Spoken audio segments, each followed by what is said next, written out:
السلام عليكم ورحمة الله وبركاته. نحمد ونصلي على رسوله الكريم أما بعد فأعوذ بالله من الشيطان الرجيم. بسم الله الرحمن الرحيم. رب اشرح لي صدري ويسر لي أمري واحلل عقدة من لساني يفقهوا قولي. أعوذ بالله من الشيطان الرجيم. بسم الله الرحمن الرحيم. وإذا سألك عبادي عني فإني قريب أجيب دعوة الداع إذا دعان فليستجيبوا لي وليؤمنوا بي لعلهم يرشدون. وإذا سألك عبادي عني فإني قريب أجيب دعوة الداعي إذا دعان فليستجيبوا لي وليؤمنوا بي لعلهم يرشدون.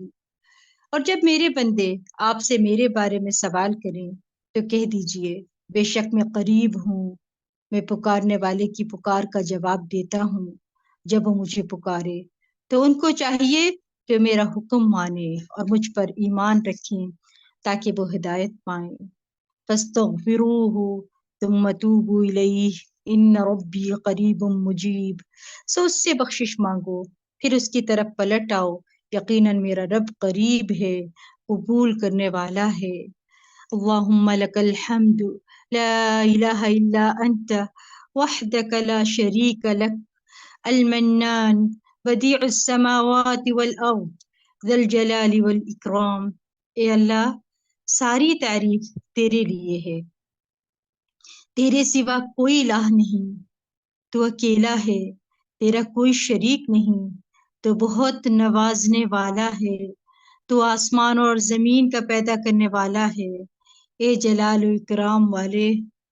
اللہم صلی علی محمد وعلى آل محمد كما صلیت علی ابراہیم وعلى آل إبراهيم إنك حميد مجيد.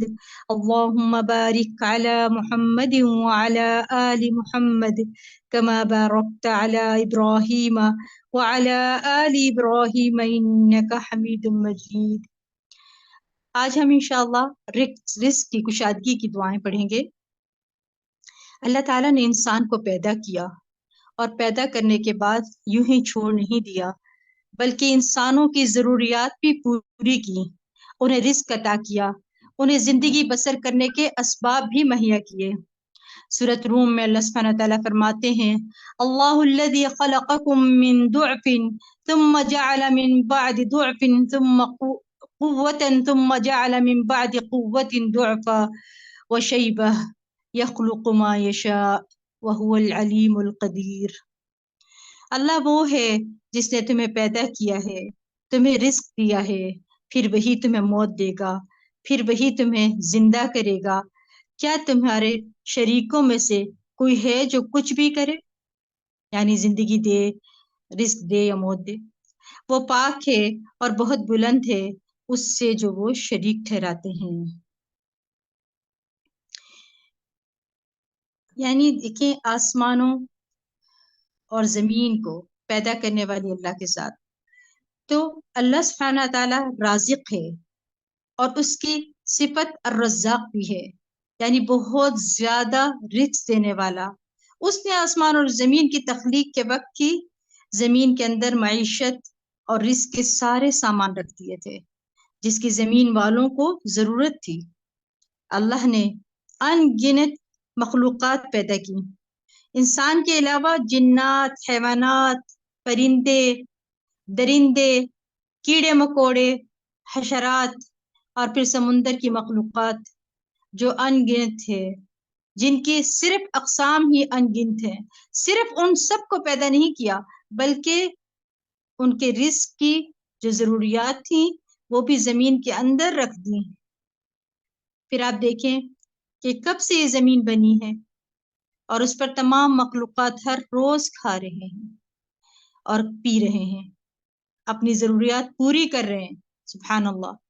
اگر انسان اس کو شمار کرنا چاہے، گننا چاہیں تو گن نہیں سکتے. آپ اندازہ نہیں لگا سکتے کہ ہر روز کتنی مخلوق کیا کچھ نہیں کھا جاتی، اور پھر اگلے روز اسی طرح سلسلہ جاری ہے، اور دن میں صرف ایک بار نہیں بلکہ دن میں کئی بار کھاتے ہیں۔ اللہ کی زمین آپ کے فریج کی طرح نہیں ہے کہ فریج سے نکالتے جاؤ اور وہ ختم ہو جائے، نہیں، بلکہ آپ کی زمین جو ہے اس میں بہت زیادہ اللہ تعالیٰ نے برکت رزق رکھا ہوا ہے۔ آپ زمین سے نکالتے جائیں، جتنا مرضی نکالیں، الحمدللہ اس میں کمی نہیں آتی، اللہ اسے واپس بھر دیتا ہے، اس کو پیدا کرتا چلا جا رہا ہے۔ یہ اللہ سبحانہ تعالیٰ ہی کی قدرت ہے، اور اس کی طاقت ہے، اور اس کی پلاننگ ہے۔ اسی لیے ہم جب رب کا لفظ استعمال کرتے ہیں تو کیا مطلب ہے؟ یعنی اسی نے ہمیں پیدا کیا، مالک وہی ہے، خالق بھی وہی ہے، مدبر بھی وہی ہے، رازق بھی وہی ہے۔ اس نے صرف پیدا ہی نہیں، صرف وہ مالک ہی نہیں ان چیزوں کا، بلکہ اس نے ان کی پلاننگ بھی کی ہے، وہ ان کی پلاننگ بھی کرتا ہے، وہ مدبر ہے، اس کے ساتھ ساتھ اس نے رزق اور باقی ضروریات کا بندوبست بھی کیا ہے۔ سورۃ ہود میں اللہ سبحانہ تعالیٰ فرماتے ہیں وَمِن دَابَّةٍ فِي الْأَرْضِ إِلَّا عَلَى اللَّهِ رِزْقُهَا، زمین میں چلنے والا کوئی جاندار ایسا نہیں جس کا رزق اللہ ہی کے ذمے ہے۔ وہ پرندوں کو ان کے گھونسلوں میں، اور درندوں کو ان کی گھات میں، مچھلیوں کو سمندر کی تہ میں، چونٹیوں کو ان کے بلوں میں رزق عطا کر رہا ہے، اور رزق کا مالک صرف وہی ہے۔ سب کچھ اس کے ہاتھ میں ہے، سب کچھ اس کے اختیار میں ہے۔ وہ جس کے لیے چاہتا ہے رزق کشادہ کر دیتا ہے، اور جس کو چاہتا ہے نپا تلا دیتا ہے، اور جس کے لیے چاہتا ہے تنگ کر دیتا ہے۔ ان اللہ یرزق بغیر حساب، بے شک اللہ سبحانہ تعالیٰ بے حساب رزق عطا کرتا ہے، مگر بندوں کے لیے حکم کیا ہے کہ وہ نکلیں، رزق کی تلاش میں نکلیں، اللہ سے رزق طلب کریں، دعائیں بھی مانگیں۔ حیوانات، پرندے، کیڑے مکوڑے، حشرات سب رزق کے لیے نکلتے ہیں۔ یہ تمام مخلوقات ہمارے، یعنی آپ دیکھیں، مارے پھرتی ہے رزق کی تلاش میں۔ پرندے صبح خالی پیٹ اپنے گھونسلوں سے نکلتے ہیں، رات گئے پیٹ بھر کر لوٹتے ہیں، لیکن پیٹ بھرنے کے بعد ان کو، مطلب پیٹ بھرنے کے لیے ان کو محنت اور کوشش کرنی پڑتی ہے، ایسے نہیں پیٹ بھرے جاتے، وہ بھی اٹھتے ہیں، نکلتے ہیں، محنت کرتے ہیں، اور پھر رزق مل پاتے ہیں۔ اور انسان کو بھی چاہیے کہ اللہ کے رازق ہونے کو سمجھتے ہوئے اس بات کو کہ اللہ رازق ہے، اور رزق کی تلاش کے لیے کوشش اور محنت بھی کرے۔ صرف اللہ کو رازق سمجھ کر گھر نہ بیٹھے، اس کے ساتھ ساتھ کوشش کرے، محنت کرے، بھاگ دوڑ کرے، پھر اس کے بعد اس کی عبادت کے لیے بھی وقت نکالے۔ پرندوں کی تسبیح کافی ہے، مگر انسانوں کو عبادت کے مختلف طریقے سکھائے گئے ہیں۔ کیا کرنا ہے؟ اللہ کی عبادات کریں، تسبیحات کریں، اللہ کا ذکر کریں۔ سورۃ المائدہ میں جو دعا ہے، آج کی دعا جو ہم انشاءاللہ آج پڑھنے جا رہے ہیں، اس سلسلے کی دعا سورۃ المائدہ میں ہے۔ اللہ تعالیٰ فرماتے ہیں قال عیسی ابن مریم اللهم ربنا انزل علينا مائدة من السماء تكون لنا عيدا لأولنا وآخرنا وآية منك وارزقنا وانت خير الرازقين۔ عیسیٰ ابن مریم نے کہا، اے اللہ، اے ہمارے رب، تو ہم پر آسمان سے ایک خوان اتار جو ہمارے پہلوں اور ہمارے پچھلوں کے لیے عید ہو جائے، اور تیری طرف سے ایک نشانی ہو، اور ہمیں رزق عطا فرما، اور تو سب سے بہترین رازق ہے۔ اس آیت میں عیسیٰ علیہ السلام کے زمانے میں ایک خاص واقعے کی طرف اشارہ ہے۔ عیسیٰ علیہ السلام نے جب لوگوں کو اللہ کی طرف بلایا تو حواریوں نے اس پر لبیک کہا، آپ پر ایمان لائے، اور ایمان میں مزید اطمینان کے لیے عیسیٰ علیہ السلام سے کہا کہ کیا آپ کا رب یہ کر سکتا ہے؟ اس میں اتنی قدرت ہے کہ ہم پر آسمان سے تیار شدہ کھانا اتارے۔ یعنی ویسے تو وہ ہمیں دے رہا ہے نا، مگر ہم یہ چاہتے ہیں کہ آسمان سے وہ کھانے کے لیے خوان اتارے، یعنی تیار شدہ دسترخوان اتارے، یہ مطلب تھا۔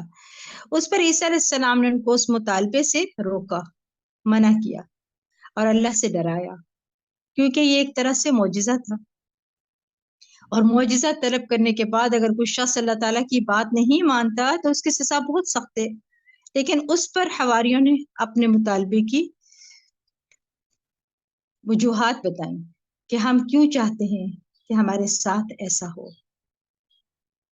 ایک یہ کہ ہم فکر معاش سے فارغ ہو کر، یکسو ہو کر اللہ کی عبادت کریں، اور دوسرا یہ کہ ہمیں یقین ہو جائے کہ آپ جو ہمیں کہہ رہے ہیں وہ بالکل سچ ہے، حقیقت ہے کہ اللہ ہر چیز پر قدرت رکھنے والا ہے۔ اور تیسرا یہ کہ جب دسترخوان نازل ہو تو ہم سب خوش ہو جائیں، اور پھر ہم اس دن کو خوشی کا دن منا لیں، عید کا دن بن جائے ہمارے لیے۔ جب عیسیٰ علیہ السلام نے ان کا یہ مطالبہ سنا تو نہایت عاجزی کے ساتھ دعا کی، لوگوں کا مطالبہ اللہ تعالیٰ کے سامنے پیش کر دیا، اور اللہ تعالیٰ سے دعا کی کہ لوگوں کو غیب سے دسترخوان نازل کر دے، نازل فرما، جو ہمارے اگلے اور پچھلوں کے لیے عید کا دن بن جائے، اور یہ ایسا معجزہ ہو کہ لوگ اسے اپنی آنکھوں سے دیکھ لیں، یعنی وہ زمین کے رزق سے الگ رزق ہو۔ ایک تو دنیا میں وہ کھاتے ہیں نا، اس سے الگ رزق ہو۔ تو عیسیٰ علیہ السلام نے اللہ سے فرمایا، قال عیسی ابن مریم اللہم ربنا۔ آپ دیکھیں دعائیں دو طرح سے آتی ہیں نا، ہم نے دیکھا ہے کہ اللہم کی دعائیں بھی ہیں جو مسنون ہیں، اور ربنا کی جو دعائیں ہیں وہ قرآن میں ہمیں ملتی ہیں۔ مگر یہاں عیسیٰ علیہ السلام نے دونوں صیغے استعمال کیے، اللہم اور ربنا، اے ہمارے رب۔ اس سے پتہ چلتا ہے کہ عیسیٰ علیہ السلام نہ خود کو اللہ سمجھتے تھے، نہ اللہ کا بیٹا، اور نہ ہی رب سمجھتے تھے، بلکہ وہ اللہ تعالیٰ کو یا رب اور یا اللہ کہہ کر پکار رہے تھے۔ اس سے کیا ظاہر ہوتا ہے کہ وہ خود رب نہیں تھے، اور نہ ہی وہ اس کے قائل تھے، اور نہ ہی وہ کسی چیز میں اپنے اختیار سمجھتے تھے۔ اور آپ دیکھیں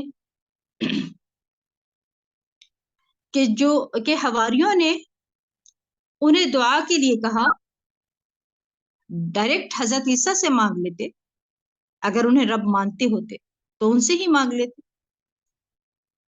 اس سے یہ پتہ چلتا ہے کہ عیسیٰ علیہ السلام کی حواریوں کو دور پار بھی یہ خیال نہیں تھا کہ عیسیٰ علیہ السلام نعوذ باللہ اللہ کا کوئی حصہ ہے، یا ان کے بیٹے ہیں، یا کسی بھی طرح الوہیت کا کوئی مقام رکھتے ہیں۔ وہ ان کو ایک نبی کے طور پر ہی سمجھتے تھے۔ پھر کہا تکون لنا عیدا لاولنا وآخرنا، یعنی فرمایا کہ اور ہمارے پچھلوں کے لیے، ہمارے پہلوں اور ہمارے پچھلوں کے لیے عید ہو جائے۔ عید کا لفظ عاد یعود سے ہے، یعنی وہ خوش جو لوٹ لوٹ کر، خوشی جو لوٹ لوٹ کر واپس آئے، ہر سال پلٹ پلٹ کر آئے۔ یہ سالانہ بھی ہو سکتی ہے اور ہفتہ وار بھی۔ مسلمانوں کی دو عیدیں ہیں، یاد رکھیے گا، اور وہ دو عیدیں سالانہ ہیں، اور ایک ہفتے میں بھی ہے جمعے کے دن، یعنی وہ بھی خوشی، یعنی اللہ کے نزدیک عید کا دن ہے۔ اس کے علاوہ اور کوئی عید ثابت نہیں ہے قرآن اور سنت کی روشنی میں، یہ ہم نے خود سے بنا لی ہے، جو تیسری عید یا چوتھی عید جو بھی بنا لی۔ ہم سالانہ عید تو بہت اہتمام سے منا لیتے ہیں، مگر افسوس یہ ہے کہ اکثریت جمعہ کے دن اہتمام نہیں کرتے۔ جمعہ کے دن غسل کرنا چاہیے، اچھے صاف ستھرے کپڑے پہننا چاہیے، تیار ہونا چاہیے، اہتمام کرنا چاہیے۔ یعنی جمعہ کے دن عام دنوں کی طرح نہیں ہونا چاہیے، وہ ہمارے لیے خاص دن ہے اور اسے خاص دن سمجھ کر یہ اہتمام کرنا چاہیے، خواہ عبادت کے کام ہوں یا دوسرے ہوں۔ پھر انہوں نے کہا لِأَوَّلِنَا وَآخِرِنَا، یعنی ہماری اس وقت کی جنریشن جو ہمارے اس وقت موجود ہے اور جو ہمارے بعد میں آئے جیسے کہ ہمیں۔ اور پھر فرمایا وَآیَةً مِّنْکَ، اور تیری طرف سے ایک نشانی ہو، یعنی تیری قدرت کی علامت ہو، یعنی عیسیٰ علیہ السلام کی سچائی کی بھی علامت ہو کہ یا اللہ کہ یہ اللہ کے رسول ہیں۔ اور پھر وَارْزُقْنَا وَأَنْتَ خَيْرُ الرَّازِقِينَ، اور ہمیں رزق عطا فرما اور تو سب سے بہترین رازق ہے۔ کتنی خوبصورت دعا ہے، یہ الفاظ دعا کے الفاظ ہیں۔ جب بھی رزق کے لیے دعا کرنی ہو تو اتنا حصہ پڑھ لیا کریں، وَارْزُقْنَا وَأَنْتَ خَيْرُ الرَّازِقِينَ، نوٹ کر لیں اپنے پاس۔ اللہ کی طرف سے جو بھی آتا ہے نا وہ بہترین رزق ہوتا ہے۔ اور پھر خیر الرازقین کہا، یعنی بہترین رزق دینے والا بھی، یعنی اگر کوئی اللہ کی نافرمانی کرتا ہے تو پھر بھی اللہ انہیں رزق دیتا ہے، وہ کفر بھی کریں، اس کا انکار بھی کریں، وہ اس سے ناراض بھی ہوں، پھر بھی ان کو رزق دیتا ہے۔ مگر بندے ایسا نہیں کرتے، اگر اولاد نافرمان ہو تو والدین بھی اسے چھوڑ کر کنارہ کش ہو جاتے ہیں، چھوڑ دیتے ہیں اس بندے کو، اپنی اولاد کو۔ کتنے ہی ماں باپ کو دیکھا ہے کہ آگ کر دیتے ہیں۔ آپ جہاں جاب کرتے ہیں وہاں کام نہ کریں تو بس سیلری نہیں دیں گے آپ کو، مگر اللہ ایسا نہیں کرتے۔ آپ نماز پڑھیں یا نہ پڑھیں، آپ روزہ رکھیں یا نہ رکھیں، وہ کھانے کو دیتا رہے گا، اس کے پاس سے رزق کی کمی نہیں ہے، وہ دیتا رہے گا۔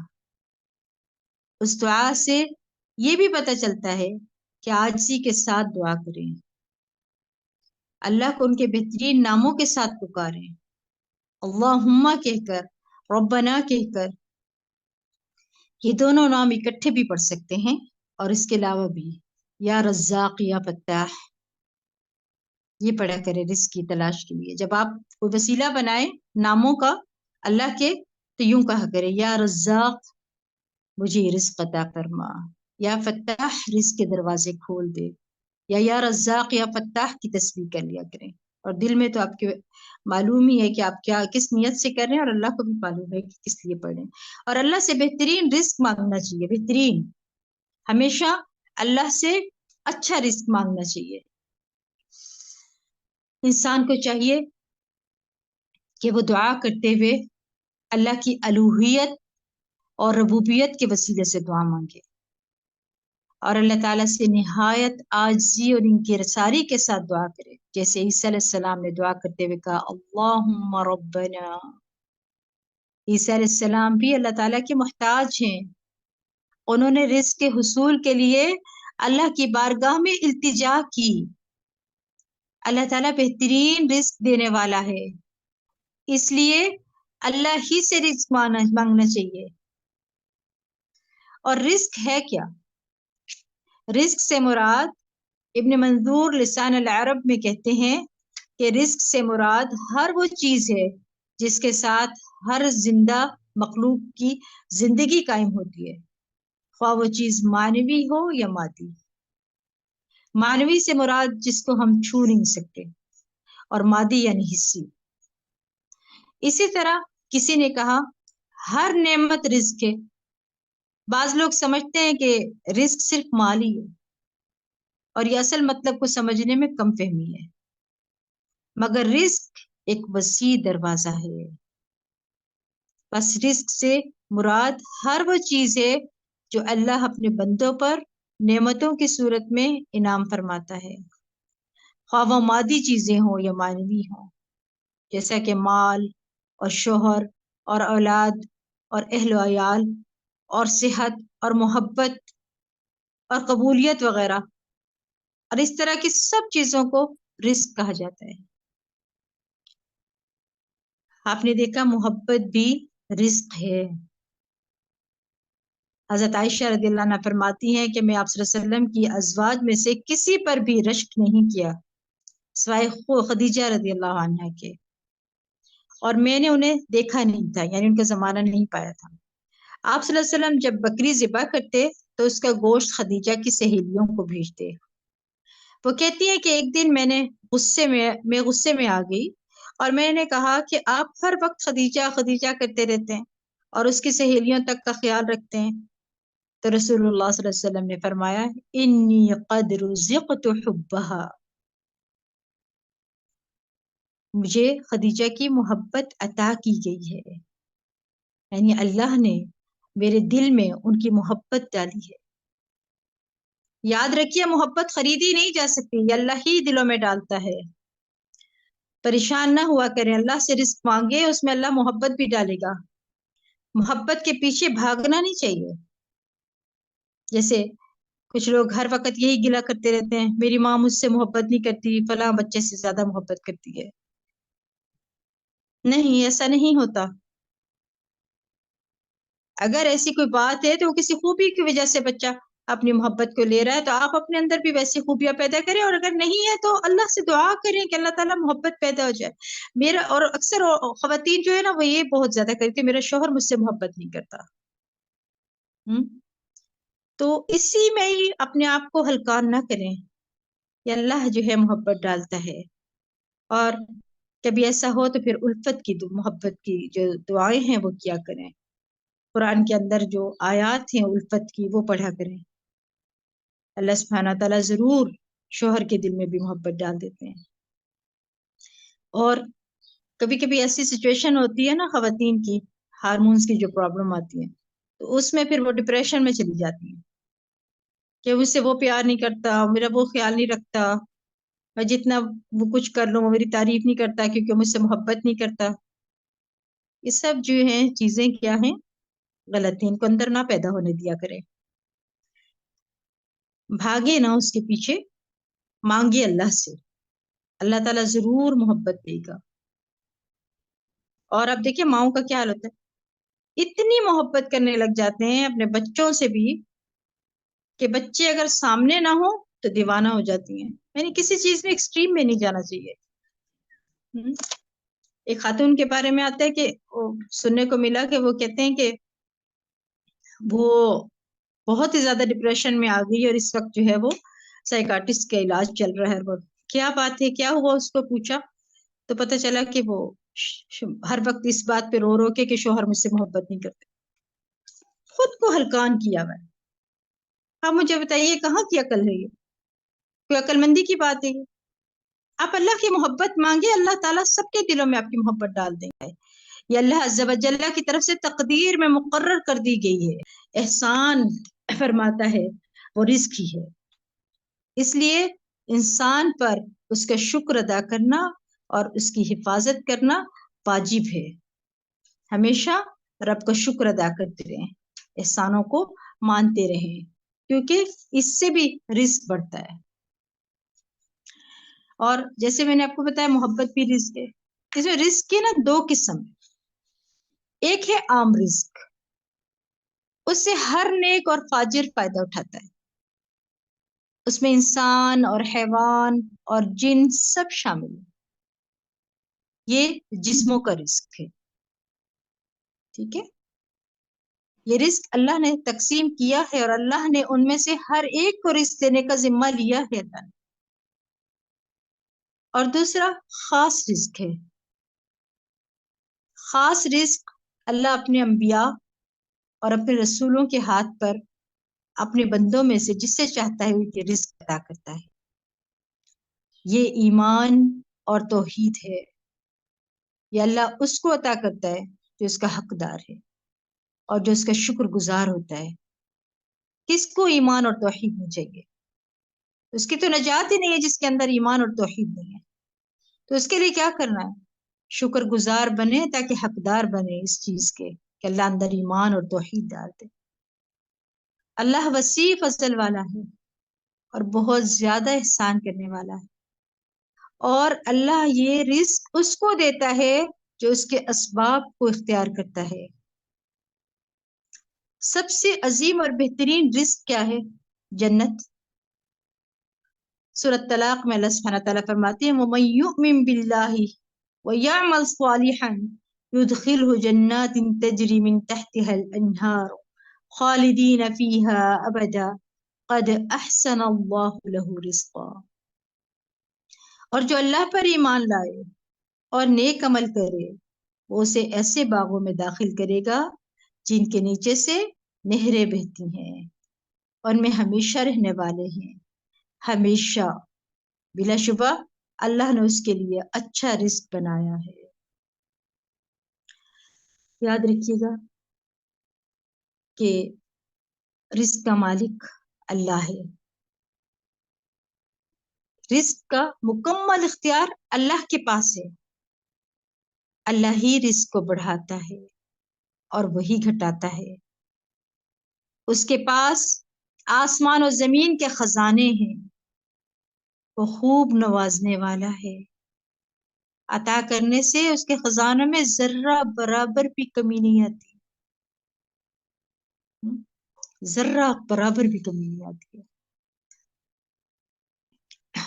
اور آپ دیکھیں کہ زندگی میں نا اپ اینڈ ڈاؤن آتا رہتا ہے.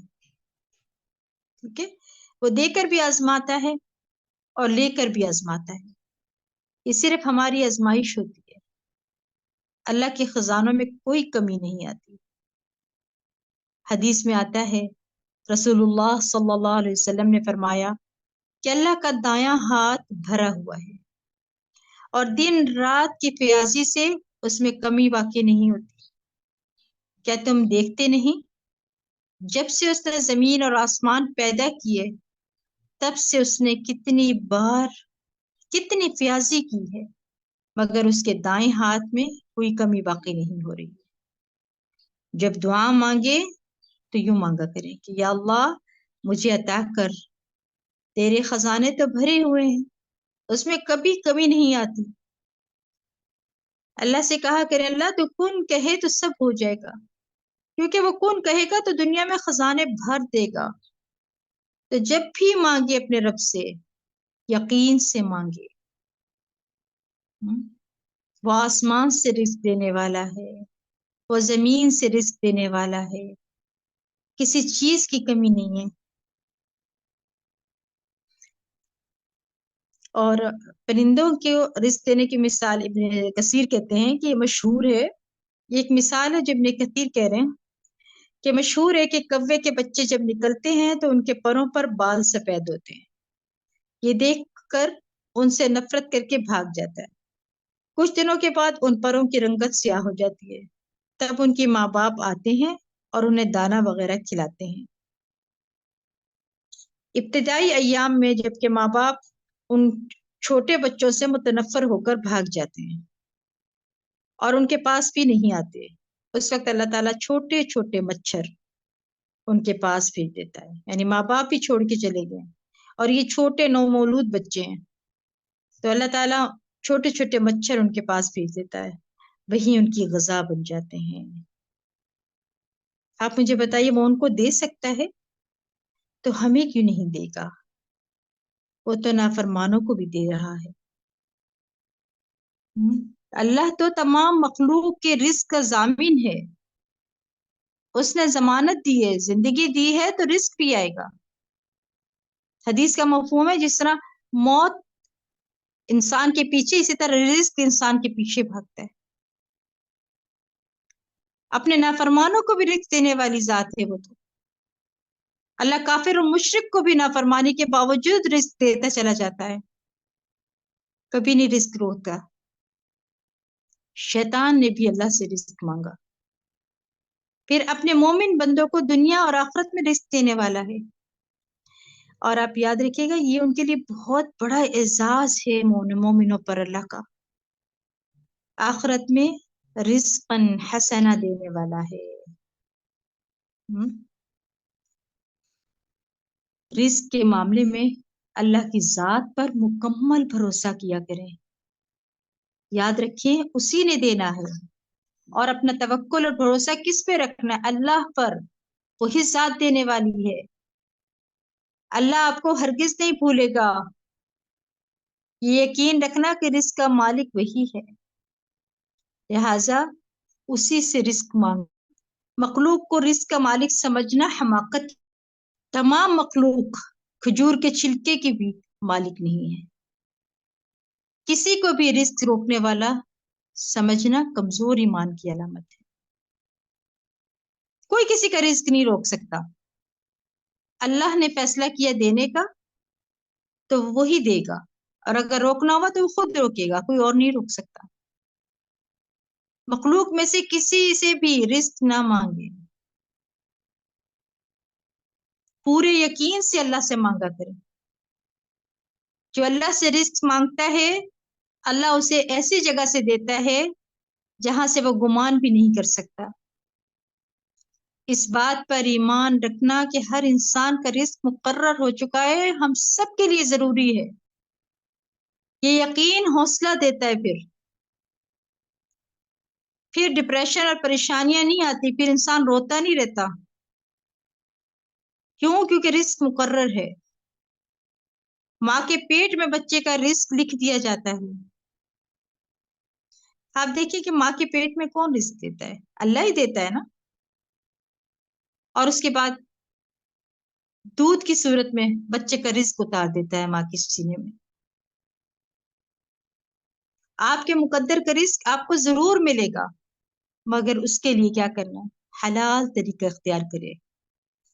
حلال طریقہ اختیار کرنے سے رزق میں برکت ہوتی ہے. رزق کی تلاش منع نہیں ہے، مگر حرص نہیں ہے. جو حرص ہے نا وہ نہیں کرنی چاہیے. انسان کے اندر حرص نہیں ہونا چاہیے. کیا ہو کرے پھر؟ اس کے بدلے قناعت اور شکر گزاری ہونی چاہیے. کیونکہ خوش قسمت ترین انسان وہ ہے جس کے پاس ضرورت کا ہے اور وہ اس پر راضی بھی ہے. حدیث میں آتا ہے اس شخص نے فلاح پائی جس نے اطاعت کی، اس کو بقدر ضرورت رزق مل گیا. یعنی اللہ نے اس کو جو کچھ دیا اس پر اس سے قناعت کی توفیق مل گئی. دنیا میں بھی کامیابی کا راز قناعت ہے. قناعت میں ہی ہے دنیا میں بھی کامیابی کا راز. اور اللہ سے مانگنا چاہیے کیونکہ جو ملا ہے اس پر راضی ہونا چاہیے. ہمیں مخلوق سے مانگنے کے بجائے محنت کرنی چاہیے اور حسد نہیں کرنا چاہیے. اور جب مانگے تو پورے یقین کے ساتھ مانگے کہ اللہ مجھے دے گا، وہ رازق ہے، وہ رزاق ہے. زمین میں چلنے پھرنے اور رزق کھانے کا حکم ہے. اللہ تعالیٰ جو ہے وہ حکم دیتے ہیں کہ اسی طرح ہی آپ کریں کہ رزق کی تلاش کے لیے نکلیں. پھر رزق کے تمام خزانے اگر چاہے اللہ تعالیٰ کے ہاتھ میں ہے، مگر انسان کو محنت کا حکم ہے اور اس کے لیے اسباب اختیار کرنا لازم ہے جن سے رزق حاصل ہوتا ہے.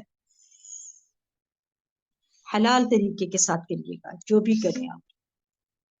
لوگوں سے مانگنے کی بجائے خود محنت کر کے کمانا شروع کریں. توکل کریں. آپ کے اوپر قرض آیا تو قرض والی دعائیں پڑھیں، اللہ آپ کا قرض اتارے گا. اللہ سے مانگے وہ اتروائے گا. غیب کے خزانوں میں سے مدد کرے گا. لوگوں کے سامنے ہاتھ پھیلا کر خود کو چھوٹا نہ کیا کریں. اور رزق کی تلاش میں اعتدال سے کام لینا چاہیے. یہ دیکھنا چاہیے کہ میں کیا کر رہا ہوں، کہاں سے کما رہا ہوں. رزق کی تلاش میں حلال ذرائع اختیار کرنا بہت ضروری ہے، کیونکہ رزق میں برکت ہی تبھی ہوگی جب حلال ذرائع اختیار کریں گے. سچائی اور حلال رزق طلب کریں اللہ سے. سچائی سے بھی کیا ہوتا ہے؟ رزق میں برکت ہوتی ہے۔ حرام ذرائع جو ہیں اختیار نہ کیا کریں، سودی کام، جوا وغیرہ، یہ سب کام اسباب اختیار کرنے کے باوجود پھر اب آپ جاب کر رہے ہیں، آپ کو اس تنخواہ میں برکت نہیں ہو رہی ہے، یا آپ کوئی کاروبار شروع کر رہے ہیں، اس کاروبار میں نہیں برکت ہو رہی، تو کیا کریں؟ رجوع اللہ اور توکل کہ وہ خود کرے گا، رزق اس نے میرا وعدہ کیا ہے، اس نے یہ اسباب بنائے، وہ اس میں رزق کی فراوانی کرے گا، کچھ دنوں کی میری آزمائشی ختم ہو جائے گی، توکل پورا یقین کے ساتھ۔ اللہ نے جتنا رزق دیا اس پر قناعت پیدا کریں، نہ سوچا کریں دوسرے لوگوں کو کیا ہے۔ آپ اپنی جھونپڑی میں بھی رہتے ہیں تو خوش رہیں، اور پھر دیکھیں کہ وہ اللہ اس جھونپڑی کو بھی آپ کی اس خوشی اور اللہ کی رضا کی وجہ سے کہ آپ اللہ سے راضی ہیں، اللہ اس کو بھی محل بنا دے گا۔ سبحان اللہ۔ یاد رکھنا کہ وافر رزق کا ملنا اللہ کی رضامندی کی علامت نہیں۔ لوگ سمجھتے ہیں کہ رزق مل گیا ہے تو پھر کیا کرتے ہیں کہ وافر ہے، بہت زیادہ رزق مل گیا ہے تو اللہ تعالیٰ ان سے راضی ہے؟ نہیں، اس بات کی علامت نہیں ہے یہ۔ رزق کا گھٹنا اور بڑھنا اللہ کی طرف سے آزمائش ہے۔ کبھی رزق کی کمی خیر کا باعث ہوتی ہے اور کبھی وافر رزق خیر کا باعث ہوتا ہے۔ اللہ کبھی اپنے بندوں کو فقر سے آزماتا ہے۔ ایوب علیہ السلام بیماری میں تھے، جب سب چھوڑ گئے تھے کہ اللہ جب میرے بیوی بچے اور مال اسباب تھے تیرے لیے مجھے وقت نکالنا پڑتا تھا، ٹھیک ہے، کیا کہا؟ اب صرف میں اور تم ہیں، تو وہ اس پر بھی خوش تھے۔ نبی صلی اللہ علیہ وسلم کا اکثر وقت فاقوں میں گزرتا تھا۔ سیدہ عائشہ رضی اللہ عنہا سے روایت ہے، وہ کہتی ہیں کہ محمد صلی اللہ علیہ وسلم کے گھر کے گھرانے نے اگر کبھی ایک دن میں 2 مرتبہ کھانا کھایا تو ضرور اس میں ایک وقت صرف کھجوریں ہوتی تھیں۔ تو بہرحال یہ تو اللہ کا فیصلہ ہے، جس کو جتنا چاہے دے اور جس کا حکمت کے تحت کم کر دے، یہ اللہ کی فیصلے ہیں۔ اس میں پہلی چیز کیا ہے؟ ایمان اور تقوی اختیار کرنا۔ وَلَوْ أَنَّ أَهْلَ الْقُرَىٰ آمَنُوا وَاتَّقَوْا لَفَتَحْنَا عَلَيْهِمْ بَرَكَاتٍ مِّنَ السَّمَاءِ وَالْأَرْضِ وَلَٰكِن كَذَّبُوا فَأَخَذْنَاهُمْ بِمَا كَانُوا يَكْسِبُونَ۔ اور اگر واقعی بستیوں والے ایمان لے آتے اور بچ کر چلتے تو ہم ضرور ان پر آسمان اور زمین سے بہت سی برکتیں کھول دیتے، اور لیکن انہوں نے جھٹلایا تو ہم نے انہیں اس کی وجہ سے پکڑ لیا جو وہ کمایا کرتے۔ ایمان اور عمل صالح کرنے والے سے رزق کا وعدہ ہے۔ فرائض کی ادائیگی کرنا چاہیے، یعنی جب نماز کا وقت آئے، خواہ آپ کہیں بھی ہوں، نماز کے لیے اٹھ جانا چاہیے۔ ابن قیم کہتے ہیں کہ جیسے اللہ کا تقوی اختیار کرنا رزق کے حصول کا باعث ہے، اسی طرح تقوی کو چھوڑ دینا فقر و فاقہ کا باعث بن جاتا ہے۔ پھر اللہ کی اطاعت کرنا۔ عبداللہ بن مسعود رضی اللہ عنہ سے روایت ہے، وہ کہتے ہیں کہ رسول اللہ صلی اللہ علیہ وسلم نے فرمایا، کوئی جان اپنے رزق کی تکمیل کے بغیر نہیں مرتی، بس تم اللہ تعالیٰ سے ڈرو اور رزق کی تلاش میں میانہ روی اختیار کرو، کہیں ایسا نہ ہو کہ رزق کا مؤخر ہونا تمہیں اس بات پر اکسا دے کہ تم اللہ تعالیٰ کی نافرمانیاں کر کے اس کی تلاش میں پڑ جاؤ۔ یاد رکھو، جو کچھ اللہ تعالیٰ کے پاس ہے وہ اس کی اطاعت کر کے ہی حاصل کیا جا سکتا ہے۔ اور پھر آپ دیکھیں، سبحان اللہ، نافرمانیوں کو چھوڑنا بھی جو ہے وہ کیا ہے؟ رزق کی فراوانی کا باعث ہے۔ شکر گزار بننا، اللہ فرماتے لئن شکرتم لازیدنکم، تو میرا شکر ادا کرو میں اور زیادہ دوں گا۔ توبہ استغفار کرنا۔ سورۃ نوح میں اللہ سبحانہ تعالیٰ فرماتے ہیں فقلت استغفروا ربكم إنه كان غفارا يرسل السماء عليكم مدرارا ويمددكم بأموال وبنين ويجعل لكم جنات ويجعل لكم أنهارا. اور کہا اپنے پروردگار سے معافی مانگ لو، بلا شبہ وہ بڑا معاف کرنے والا ہے، تم پر آسمان سے خوب بارشیں برسائے گا اور تمہاری مال اور اولاد سے مدد کرے گا، تمہارے لیے باغ پیدا کرے گا اور نہریں جاری کرے گا۔ پھر آپ دیکھیں سورۃ ہود میں بھی اللہ فرماتے ہیں وَأَنِ اسْتَغْفِرُوا رَبَّكُمْ ثُمَّ تُوبُوا إِلَيْهِ يُمَتِّعْكُمْ مَتَاعًا حَسَنًا إِلَىٰ أَجَلٍ مُّسَمًّى وَيُؤْتِ كُلَّ ذِي فَضْلٍ فَضْلَهُ۔ اور یہ کہ اپنے پروردگار سے معافی مانگو اور اس کے حضور توبہ کرو، اور ایک خاص مدت تک تمہیں اچھا سامان زندگی دے گا اور ہر صاحب فضل کو اس کا فضل عطا کرے گا۔ اس سے کیا پتہ چلتا ہے کہ توبہ استغفار سے دنیا میں بھی رزق کی فراوانی ہو جاتی ہے، لہٰذا کثرت سے استغفار کریں، گناہوں کی معافی مانگتے رہو، اللہ سبحانہ تعالیٰ دنیا میں بھی نعمتیں عطا کرے گا۔ اسی طرح ہود علیہ السلام نے کہا تھا اے میری قوم اپنے رب کی طرف واپس آ جاؤ، وہ تم پر بادل بھیجے گا جو خوب برسنے والا ہوگا اور تمہیں تمہاری قوت کے ساتھ اور قوت دے گا، اور مجرم بنتے ہوئے منہ نہ موڑو۔ حضرت صالح علیہ السلام نے اپنی قوم سے کہا اور یہ کہ اپنے رب سے معافی مانگو اور یہ کہ پھر اس سے توبہ کرو، تو ایک خاص مدت تک تمہیں اچھا سامان زندگی دے گا، کیونکہ ایک دن موت تو آنی ہے نا، اور ہر صاحب علم پر اللہ اپنا فضل عطا کرے گا۔ پھر اسی طرح تسبیحات کی کثرت بھی رزق میں اضافہ ہوتا ہے۔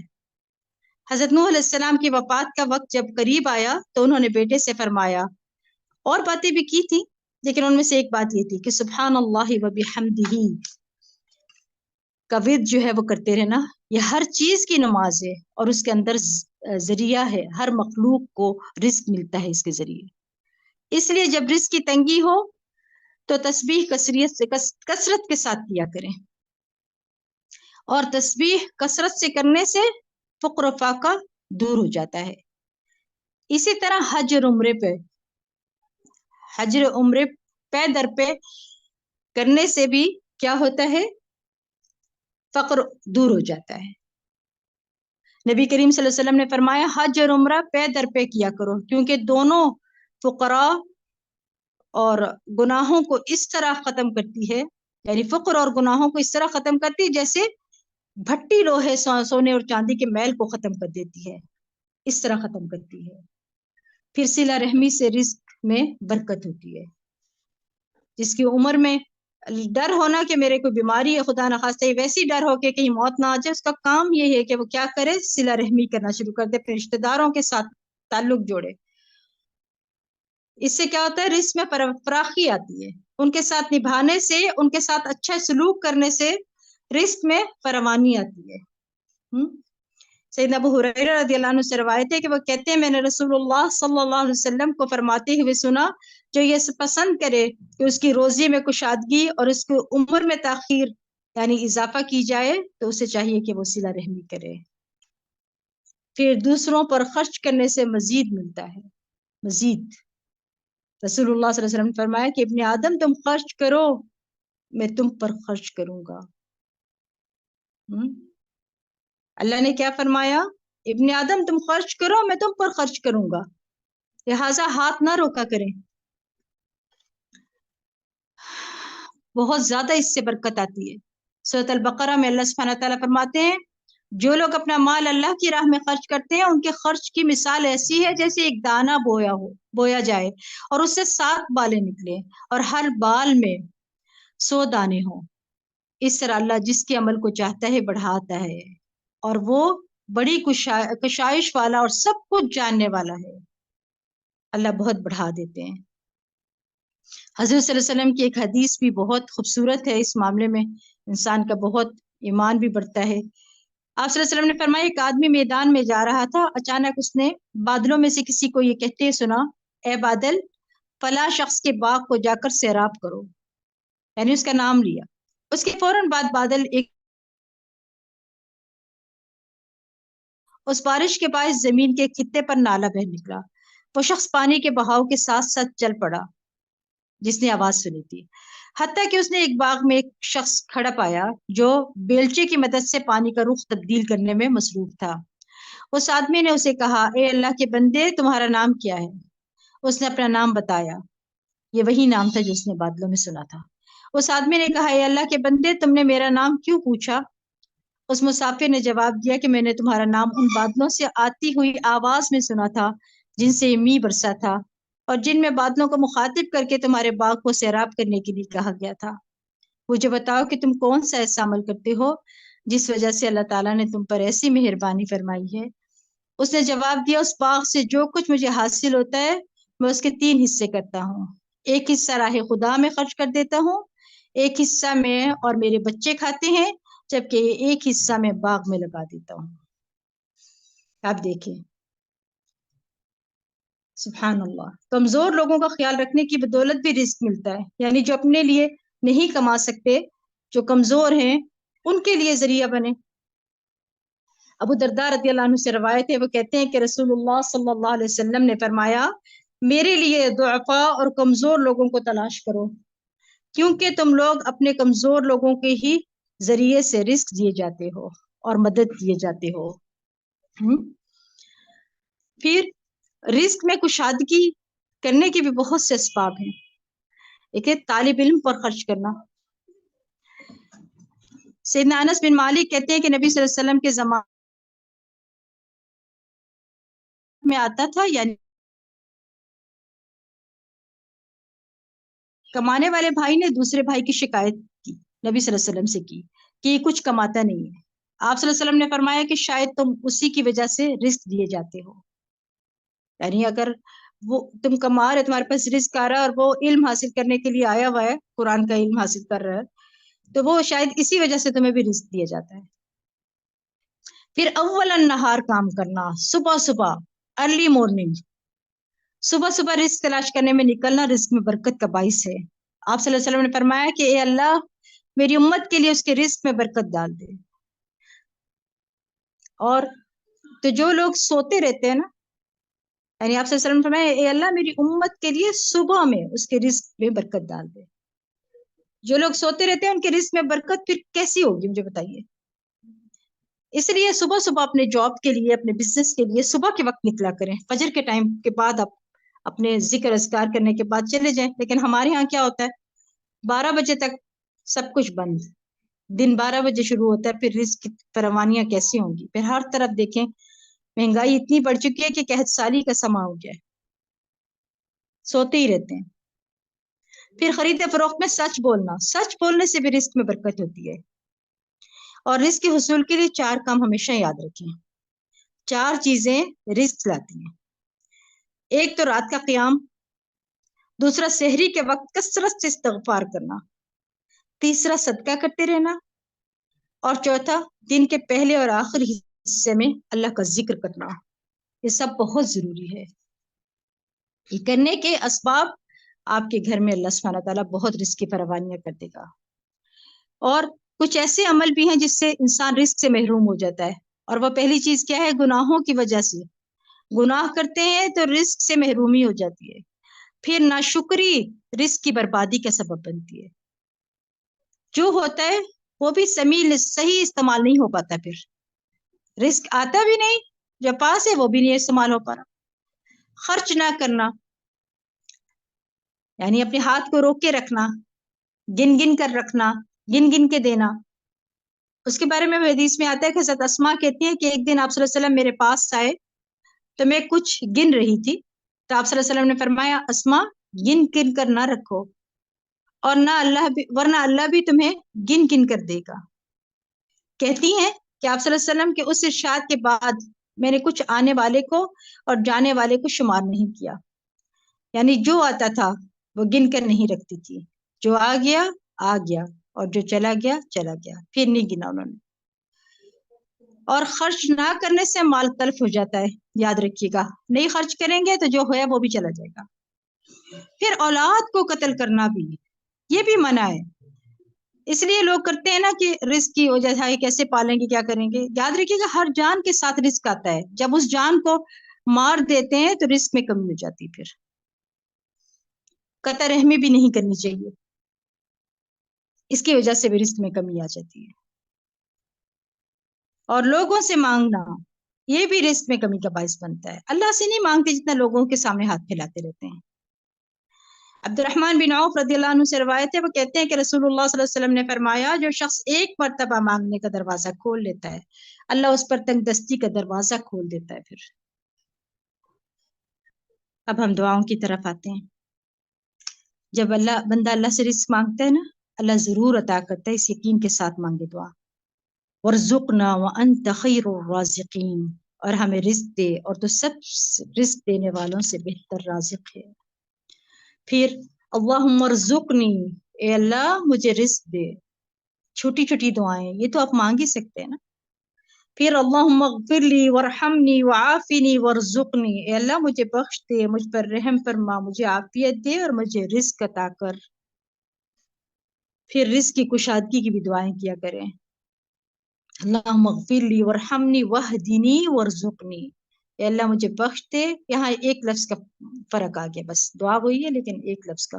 اے اللہ مجھے بخش دے، مجھ پر رحم فرما، مجھے ہدایت دے اور مجھے رزق عطا فرما. یعنی یہ دو طرح کی الگ دعائیں. پھر نفع مند علم بھی مانگا کریں. پاک رزق اور قبولیت والے عمل کی بھی دعا جو ہے وہ کیا کریں. وہ ہے اللہم انی اسألک علما نافعا ورزقا طیبا وعملا متقبلا، اے اللہ میں تجھ سے نفع بخش علم، پاکیزہ رزق اور قبول ہونے والے عمل کا سوال کرتا ہوں. اللہم انی اعوذ بک من الفقر، یہ محتاجی اور ذلت سے پناہ مانگنے کی دعا ہے. فقر سے پناہ، والقلت والذلت واعوذ بک من ان اظلم او اظلم، اے اللہ بے شک میں محتاجی، قلت اور ذلت سے تیری پناہ چاہتا ہوں اور اس بات سے بھی تیری پناہ چاہتا ہوں کہ میں ظلم کروں یا مجھ پر ظلم کیا جائے. بھوک کی شدت میں یہ دعا پڑھے. اور پھر اس سے بھی رزق کی جو ہے وہ وافر ملتا ہے. وہ ہے لا الہ الا اللہ الواحد القہار رب السماوات والارض وما بینہما العزیز الغفار. نہیں ہے کوئی معبود برحق مگر اللہ جو اکیلا اور زبردست ہے، آسمان و زمین اور ان دونوں کے درمیان والی تمام چیزوں کا رب ہے. وہ غالب اور بہت بخشنے والا ہے. اور حلال کے کافی ہونے کا بھی سوال کیا کریں. اللہم اکفنی بحلالک عن حرامک واغننی بفضلک عن من سواک، اے اللہ میری کفایت کر اپنے حلال کے ساتھ اپنے حرام سے بچا اور مجھے اپنے فضل سے اپنے سوا ہر کسی سے بے نیاز کر دے. اپنی ضرورت کے لیے کسی کے آگے ہاتھ نہ پھیلایا کریں.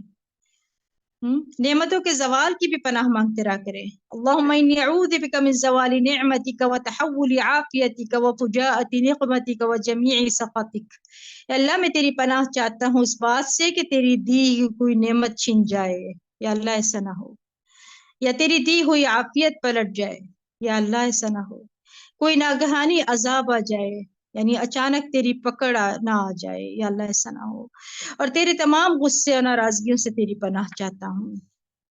پھر اللہم بارک لنا فیہ وارزقنا خیرا منہ، اے اللہ ہمیں اس میں برکت عطا فرما اور ہمیں اس سے بہتر عطا فرما. کھانے کے بعد کی دعا ہے یہ. آمین. پھلوں میں بھی برکت کی دعا ہے. اللہم بارک لنا فی تمرنا وبارک لنا فی مدینتنا وبارک لنا فی صاعنا وبارک لنا فی مدنا، اے اللہ ہمارے لیے ہمارے پھلوں میں برکت عطا فرما، ہمارے لیے ہمارے مدینہ میں برکت عطا فرما، اور ہمارے لیے ہمارے صاع میں برکت عطا فرما، اور ہمارے لیے ہمارے مد میں برکت عطا فرما. یہ صاع اور مد دونوں پیمانے ہیں. پھر اللہم لک الحمد کلہ، اللہم لا قابض لما بسطت ولا باسط لما قبضت ولا هادي لمن أضللت ولا مضل لمن هديت ولا معطي لما منعت ولا مانع لما أعطيت ولا مقرب لما باعدت ولا مباعد لما قربت. اللهم ابسط علينا من بركاتك ورحمتك وفضلك ورزقك. اللهم إني أسألك النعيم المقيم الذي لا يحول ولا يزول. اللهم إني أسألك النعيم يوم العيلة والأمن يوم الخوف.